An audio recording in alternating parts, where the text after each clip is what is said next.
क्लेशोऽधिकतरस्ते दशाम् अव्यक्तासक्तचेतसाम् अव्यक्ता हि गतिर्दुःखम् देहवद्भिर्वाप्यते. Now, one word together, Mataji. Klesho क्लेशो धिक अधिक तरस्तेषाम् तरस्ते तेषाम् अव्यक्ता अव्यक्त सक्त तत् सक्त तत् okay चेतसाम् चेतसाम् अव्यक्ता अव्यक्तं हि हि गतिर्दुःखम् गतिर्दुःखं देह देह वद्भिर् वधि वद्भिर् वधे वाप्यते अव्याप्ते वाप्यते. वाप्यते. Okay, one line. क्लेशोऽधिकतरस्तेषाम् माताजी क्लेशो हरे क्ले कृष्ण. माताजी क्लेशोऽधिकतरस्तेषाम् क्लेशोऽधिकतर स्तेमाश क्लेशो. Okay, there's a voice problem. माताजी मेरी वॉइस थोड़ा सा वो प्रॉब्लम दे रही है. Is there a network issue? मेरी वॉइस क्लियर नहीं आ रही है. हाँ ओके माताजी इट इज क्लियर आ रही है. ये ठीक है माताजी. सो क्लेशोऽधिकतरस्तेषाम् क्लेशोऽधिकतर स्तेषां क्लेशोऽधिकतरस्तेषाम् क्लेशोऽधिकतर से तेषां हाँ क्लेशोऽधिकतरस्तेषाम् क्लेशोऽधिकतर स्तेषां अव्यक्तासक्तचेतसाम् अव्यक्तं आसक्ते चेतमस चेतसाम् चेतसां अव्यक्ता हि दुःखम् अव्यक्ता हि गतिर्दुःखं देहवद्भिर्वाप्यते. देवतिर्वाप्यते. माताजी now two lines. क्लेशोऽधिकतरस्तेषाम् अव्यक्तासक्तचेतसाम्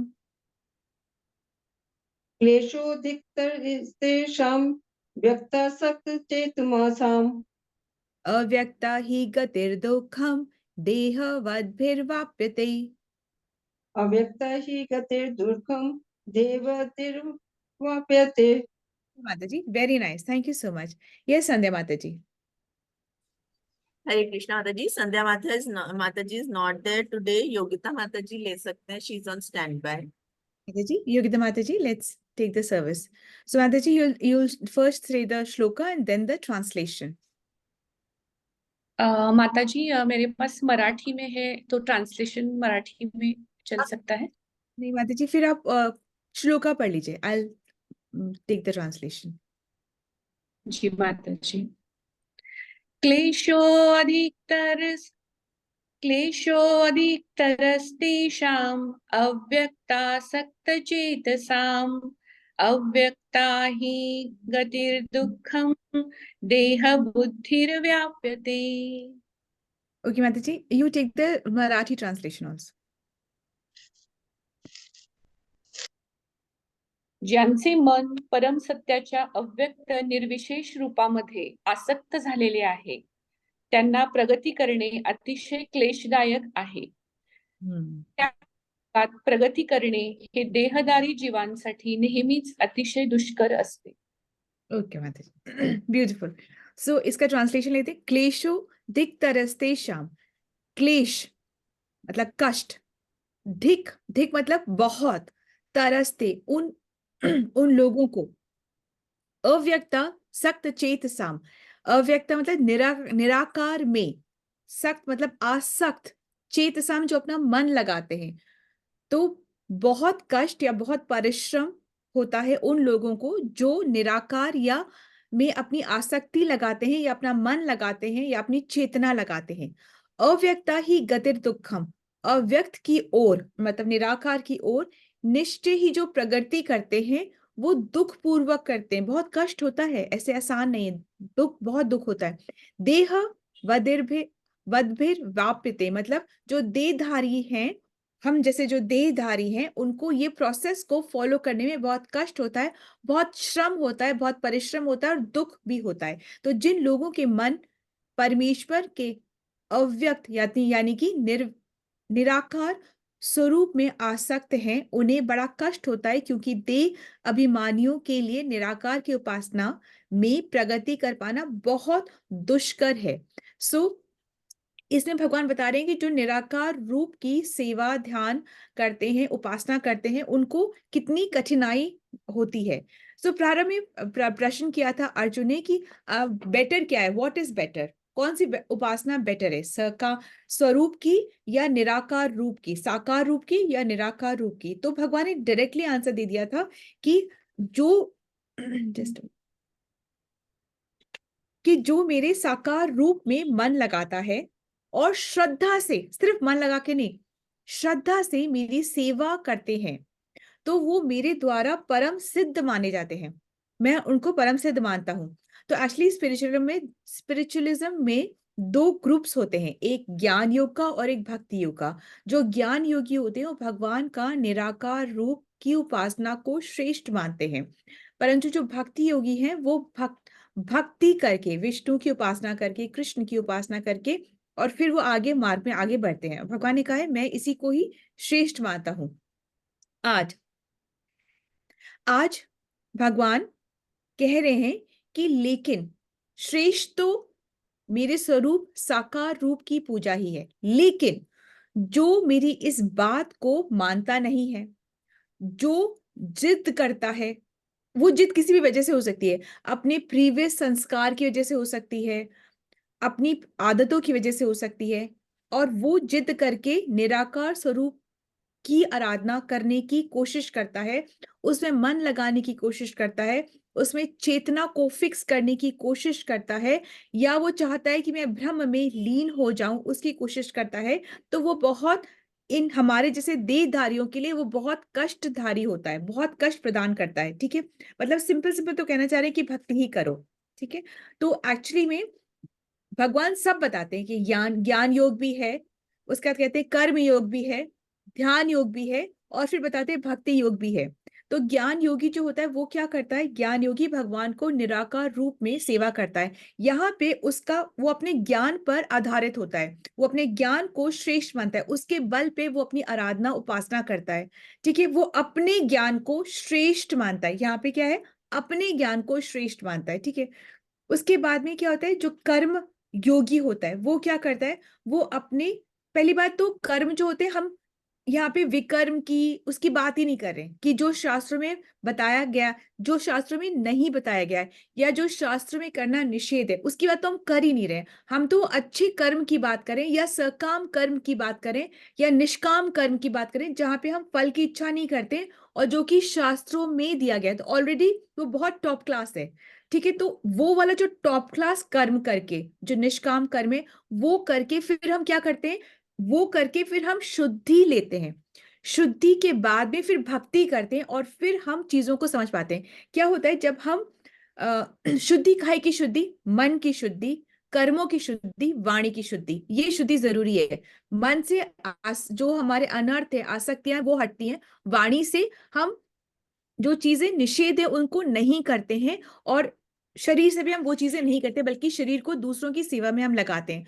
तो ये होता है सकाम कर्म, जो कि शास्त्रों में दिया गया है, फल की इच्छा किए बिना कर्मों को करना। ठीक है, क्योंकि फल की इच्छा इसलिए नहीं करनी क्योंकि वो हमारे लिए है ही नहीं, हमारे को फल की इच्छा का जो एलिमेंट है वो हमारे लिए है ही नहीं, मतलब we are not eligible for that, वो हमारा पेरिफेरी है ही नहीं, वो भगवान को हमें देना है, हमें सिर्फ अपना कर्म करते जाना है। ठीक है, तो जो कर्म योगी होता है वो निष्काम करके पहले शुद्ध होता है, और फिर जब शुद्ध हो जाता है ना, तो उसको एक ख्याल आता है, और वो ख्याल क्या आता है, कौन है भगवान, और फिर भगवान को जानने की इच्छा रखता है। यदि से तो उसकी इच्छा सच्ची है, अपनी भोग के लिए नहीं इच्छा कि मैं भगवान को जानूं तो शायद मैं और मांग सकूं, और जो भी कुछ है, जो भी इच्छा उसकी उत्पन्न होती है, फिर उसको संग मिलता है, उसको अच्छे ग्रंथ मिलते हैं, उसको अच्छा एसोसिएशन मिलता है, और वो आगे बढ़ पाता है, और जिज्ञासा जो उसकी उत्पन्न हुई है उसको वो अच्छे से शांत कर पाता है, ठीक है।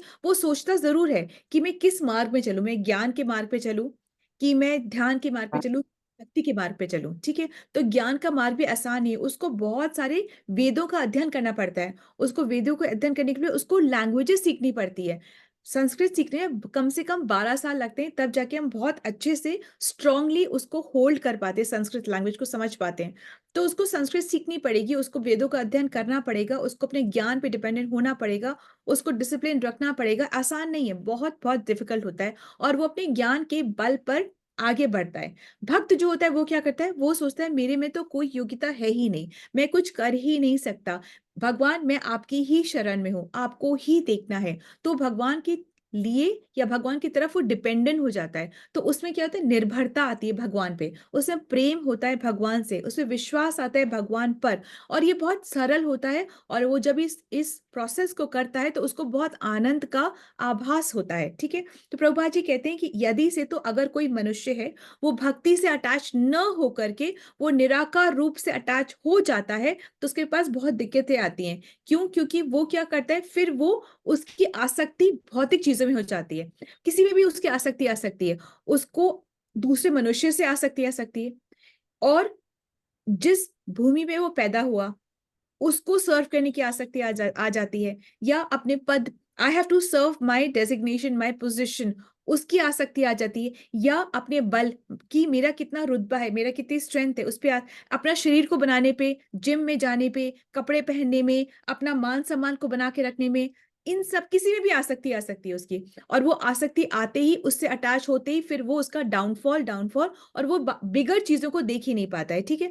भक्ति में क्या होता है, भक्ति में जो भक्त होता है वो सिर्फ और सिर्फ अपनी सेवा से अटैच हो जाता है, एसोसिएशन से अटैच होता है, और फिर उसका डाउनफॉल से बच जाता है। एक्चुअली में तो बहुत ज्यादा सेवा से भी अटैच नहीं होना चाहिए, क्योंकि उससे आता है अभिमान कि इससे बेटर तो मैं कोई कर ही नहीं सकता, तो उससे अभिमान आता है। तो अभिमान से बचने के लिए सेवा से बहुत अटैच नहीं होना है, ठीक है। सो अब निराकार भक्ति में क्या होता है कि जब निराकार भक्ति करते हैं तो भगवान का जो बॉडी है वो किससे बनी हुई है, सत चित आनंद से, सत चित और आनंद से बनी हुई है। तो जो निराकार भक्ति में हो सकता है उसको सत्य का पता चल जाए कि अल्टीमेट सत्य क्या है, उसको पता चल जाएगा, ठीक है। निराकार जो भक्ति कर रहा है उसको चित, चित मतलब होता है नॉलेज, अल्टीमेट नॉलेज, ज्ञान, हो सकता है उसको अल्टीमेट ज्ञान आ भी जाए, परंतु जो आनंद है वो कंप्लीट आनंद उसको आ ही नहीं सकता है। वो जिसको ब्रह्मानंद बोलता है ना, कि ओ ब्रह्मानंद की स्थिति है, ब्रह्मानंद की स्थिति है। तो ब्रह्मानंद, ब्रह्मा भी किस आनंद में लीन है, ब्रह्मा भी तो किसी आनंद में लीन है, उस आनंद की वो छू भी नहीं पाता है, उसको उसको छू भी नहीं पाता। वो ब्रह्मानंद, ब्रह्म ज्योति में लीन होकर के उसी को बहुत आनंद मानता है, उसको पता ही नहीं आनंद उसके बाद कितना बड़ा शुरू होता है। तो वो समझ ही नहीं पाता, वो अपने आप को उससे इंट्रोड्यूस कर ही नहीं पाता, ठीक है। सो एक्चुअली में हुआ ये भी हुआ था कि जब भगवान बुद्ध ने अवतार लिया तो उनका अवतार हुआ था नॉन वायलेंस के लिए, ठीक है, कंपैशन और लव को स्प्रेड करने के लिए। क्योंकि उस वक्त ऐसा प्रचलन हो गया था कि वेदों की जो अध्ययन कर रहे थे, उन वेदों के अध्ययन से वो बलि को एक्सट्रैक्ट करके, बलि का जो पोर्शन है उसको एक्सट्रैक्ट करके बलि को बहुत ज्यादा महत्व दे रहे थे। तो उससे फिर जो भगवान बुद्ध आए तो वो ये उन्होंने कहा कि वेदों को पढ़ना, वो समझा ही नहीं सकते थे, तो उन्होंने कहा कि वेदों को पढ़ना बंद कर दो और इस एलिमेंट को तुम भूल जाओ, तुम लव एंड कंपैशन को उसको उससे जीवन का यापन करो, उससे जीवन को जियो, तो उसको भूल जाओ। तो उसके बाद में उनके बाद में शंकराचार्य आए और उन्होंने इस मूवमेंट को स्प्रेड करा, इस मूवमेंट को स्प्रेड करा। उसके बाद में फिर माधवाचार्य आए तो उन्होंने बोला कि इसमें रस कहाँ है, आनंद कहाँ है, क्या कर रहे हैं, मतलब कहाँ है। वेदों को अगर हम छोड़ देते हैं पढ़ना, या वेदों की एक एलिमेंट को ले लेते हैं तो दैट इज नॉट करेक्ट, ठीक है। तो माधवाचार्य ने फिर इस एलिमेंट को स्प्रेड करा कि भक्ति एलिमेंट को उन्होंने स्प्रेड करा। सो इस तरीके से ऐसे आज जो आचार्य है उन्होंने रियलाइज करा this is not completely correct, और फिर उन्होंने दूसरी चीज को स्प्रेड करा, ठीक है। सो ये हमने देखा है कि निराकार रूप से ज्ञान से भक्ति करके साकार रूप में आ गए। जैसे सर्वभौम भट्टाचार्य जो थे वो भी निराकार रूप की उपासना ही करते थे। उसके बाद वो साकार रूप में आए, साकार रूप की भक्ति में आए। पर क्या कभी ऐसे सुना है कि कोई साकार रूप होकर के फिर निराकार में पहुंच गया? कभी भी ऐसे निराकार से साकार में जरूर आते हैं, क्योंकि ज्ञान से जब हम ये क्वेश्चंस करने लग जाते हैं तो ज्ञान एक्चुअली किसी भी आप एलिमेंट में चले जाओ, आप चाहे ज्ञान योग, ध्यान योग, कर्म योग, किसी में चले जाओ, वो आपको लेके कहाँ जाएंगे? भक्ति योग में। अष्टांग योग का भी जो लास्ट एलिमेंट क्या है, वो क्या है? ध्यान। ध्यान किसका कर रहे हैं और ध्यान से क्या प्राप्त हो रहा है? भक्ति योग में ही जा रहे हैं। फिर आप कर्म योग, कर्म से कर्मों की शुद्धि होती है, फिर क्या? भक्ति योग में आते हैं। सो सबका जो डाइवर्जन है वो यहीं पर है। यदि से कोई कोई क्रिश्चियनिटी को फॉलो करता है तो उसको क्रिश्चियनिटी को बहुत डीपर लेवल में, बहुत शुद्धि के साथ, सिंसेरिटी के साथ फॉलो करना चाहिए। जब हम उसको बहुत सिंसेरिटी के साथ फॉलो करेंगे तो वो हमें यहीं लेकर आएगा, भक्ति योग में। यदि जैनिज्म को फॉलो कर रहे हैं, यदि से तो हम कुरान पढ़ रहे हैं, कुछ भी कर रहे हैं, उसको बहुत उसके फुल एस्पेक्ट को पढ़ना चाहिए। एक एलिमेंट को लेकर के नहीं चले जाना चाहिए कि हमें तो ये पसंद है तो हम यही करेंगे, नहीं। कंप्लीट इन होलनेस लेना है, डीपर लेवल पे लेना है। जिसको भी आप डीपर लेवल पे लोगे वो इधर ही भक्ति में लेकर आएगा। और ये बात बिल्कुल ठीक है कि हम इस भौतिक जगत में जन्मों जन्मों से हैं, जन्मों जन्मों से हैं। तो जब हम जन्मों जन्मों से होते हैं तो हमारी कंडीशनिंग भी जन्मों की है, हमारे संस्कार भी जन्मों के हैं, हमारी आदतें भी जन्मों की हैं। और इसीलिए हमें कहा जाता है कि हम एम्बॉडीड सोल हैं, क्योंकि हमने देह, कोई सी भी देह हमने बहुत जन्मों से इसे हासिल करी है। और हम हर जन्म में हमने इसे कुछ ना कुछ खिलाया है। एज एन अपने मन, बुद्धि और अहंकार को जो है उसको हमने कुछ ना कुछ खिलाया है। कभी हमने अहंकार से कुछ, कभी मन में कुछ, कभी अपनी बुद्धि से हम कुछ समझे हैं। ये समझते समझते हम आ रहे हैं। पर अगर हम अभी आ रहे हैं और अगर हमने अब इस भक्ति में आ गए हैं तो ये टॉप मोस्ट लेवल है। तो इससे हमें नीचे नहीं गिरना है, इससे अब हमें आगे ही बढ़ना है। ठीक है। सो भक्ति योग बहुत आसान है, परंतु उसमें बने रहना बहुत कठिन है। माया बहुत प्रहार करती है। इट इज नॉट इजी, किसी के लिए भी इजी नहीं है। आज जो भी यहाँ बैठा है उसमें से इंक्लूडिंग मी, किसी के लिए भी आसान नहीं है। ये इस तरीके से रोज आके बैठ जाना ये आसान नहीं है। माया के बहुत प्रचंड प्रहार होते हैं। हम जितना भी सोचें कि हम कर लेंगे, भगवान की कृपा होगी, पर माया बहुत बहुत प्रचंड है, बहुत स्ट्रांग है। वो हमें टिकने ही नहीं देती है। परंतु उसके बाद एक्चुअली माया उसी का एग्जाम लेती है जो कि भक्ति करना चाहता है। ठीक है। और एग्जाम तो सबको पास करना है, तभी हम आगे आगे हम प्रोग्रेस करते हैं। स्कूल में भी एग्जाम तो पास करना है ना, तभी हम आगे बढ़ते हैं। तो हम सोचें कि वो तो बहुत खुश है, वो तो कुछ ही नहीं करा, हम ही नहीं भक्ति करी, हम ही को इतने दुख आ रहे हैं। तो एक्चुअली वो भी एग्जामिनेशन हॉल के अंदर आया भी नहीं है। जब वो आएगा, प्रिपेयर करेगा, बैठेगा, पास होगा, तब वो आगे एडवांस करेगा। ठीक है। तो ऐसा नहीं सोचना है कि आपके लिए होगी आसान, हमारे लिए तो अभी बहुत डिफिकल्ट है, जब होगा तब हो जाएगा। आपको नहीं करना होता होगा, आपके फैमिली समझती होगी, नहीं, ऐसा नहीं होता है। बहुत डिफिकल्ट होता है, परंतु अपने आप को संयम से समझाना पड़ता है और फिर भक्ति में आगे बढ़ना पड़ता है। जब बढ़ जाएंगे तब ये चीजें बहुत फ्यूटाइल लगेंगी कि हम रुक जाते तो हमारा क्या होता, हम कहीं नहीं पहुंचते। ठीक है। तो ये बहुत इंपॉर्टेंट है, ये ह्यूमन लाइफ, इसको गंवाना नहीं है। हरे कृष्णा, धन्य प्रणाम। So let's move on.